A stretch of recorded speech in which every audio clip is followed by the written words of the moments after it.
Mbola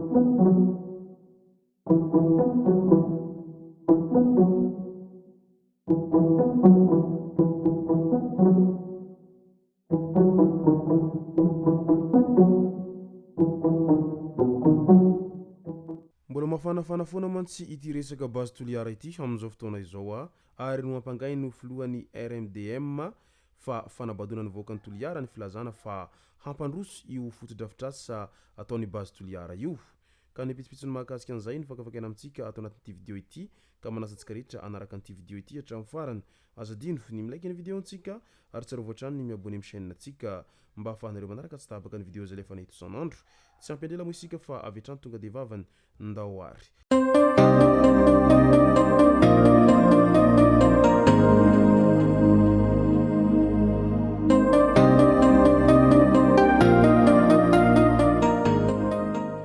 Tonga tsy miaraba hono na mantesitra ka dia faly miaraba isika rehetra mpanaraka tsy tapaka an'ity chaîne ity ny tenako amin'ity androandroany ity. Arakin'izay efa natsifiko zay dia ny mahakasika ny raha base Toliara hatrany no tena impanantsika atao anatin'ity vidéo ity. Fa milohan'izay dia andao aloha resantsika ireto tsara ho fantatra manaraka ireto. Any Toamasina any ao Tanambao-Sainky nolazainy fa nangalatra ny baiboliny saika novonony rainy izay 7 taona. Rangahy iray 7 taona no saika novonony zanany lahy tao Tanambao-Sainky parcelle 18/81 ankaiky ny fiangonana Adventista rehefa nolazainy fa nangalatra ny baiboliny. Nanizingizina ho tsinakan'izany ilay rainy ka norahonan'io zanany io ho faty novakivakiny ny entana rehetra atao an-trano.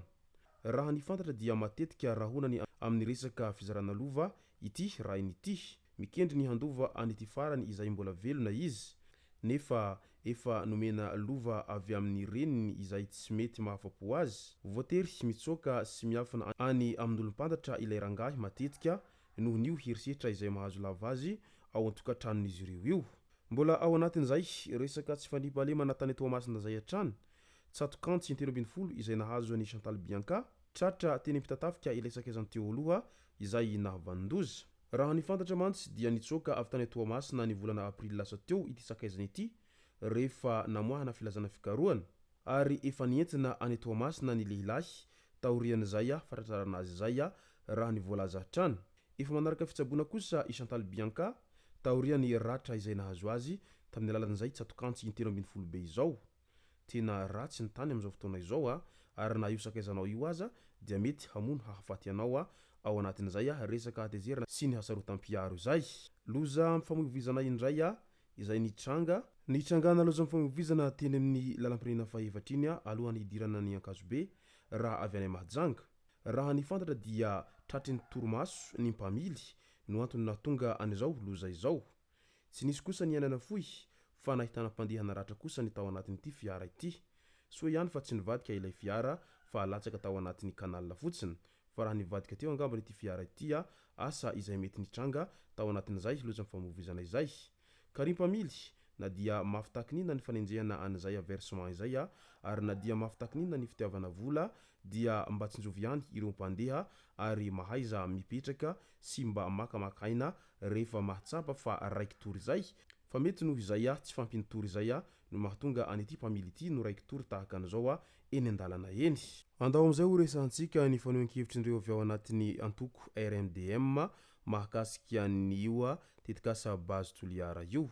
Satria naneho ny heviny manoloana ny toetra raha misy ao Madagasikara ao ny filohany rodombeny mpanositra ho an'ny demokrasia ao Madagasikara ny pasteur Tsarame Edouard tamin'ity herinandro ity.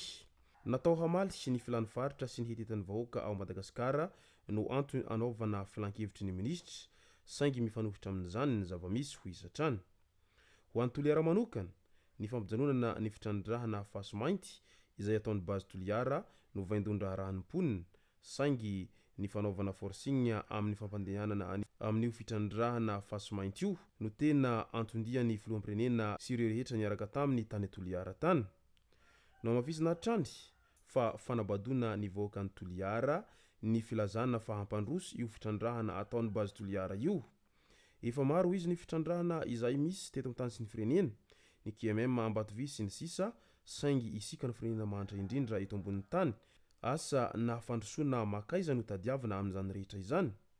Raha ny resaka tombotsoa indray dia i Toliara no avahana sy hizaka ireo vokadratsy ny fitrandrahana nefa ao Antananarivo renivohitra no voavaly ny filany.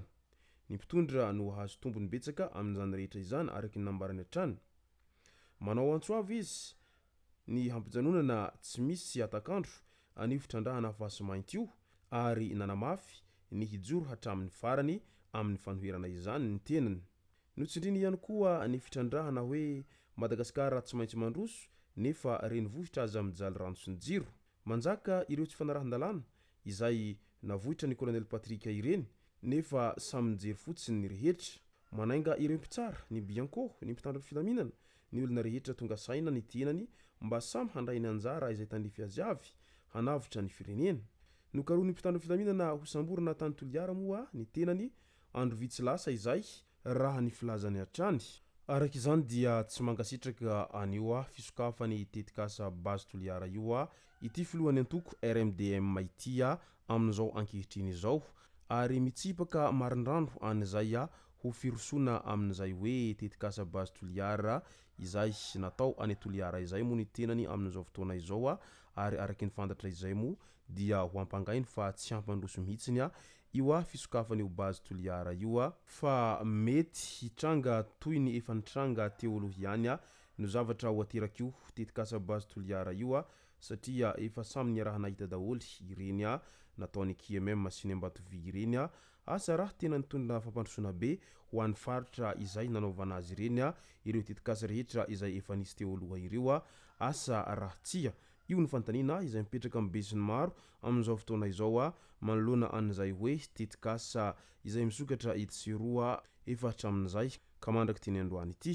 Ary raha hiroso ihany izay tetikasa base Toliara izay dia aingane mba tena hitondra tombotsoa sy vokatsoa ho an'ireo mponina izay voakasika an'izay tetikasa base Toliara izay indrindra fa amin'iny faratan'ny Toliara iny izany fisokafany tetikasa base Toliara izany ary haingane mba tena hampandroso araky n'izay efa nampanantenana hatramin'izay io fisokafany tetikasa base Toliara izay hiompana amin'ny fitrandrahana fasimainty sy ny maro hafa io. Izay zay no masaka azona roso tao anatin'ity video ity tompoko lasy tompoko vavy misaotratsika rehetra nanaraka an'ity video ity hatramin'ny farany. Aza dino ny milaiky ny video antsika ary tsarovatra hatrany ny miabone amin'ny chaîne antsika mba ahafahanareo manaraka tsy tapaka ny video zay lefa nahita isan'andro. Tompoko lasy tompoko vavy mankasitraka dia mirary soa.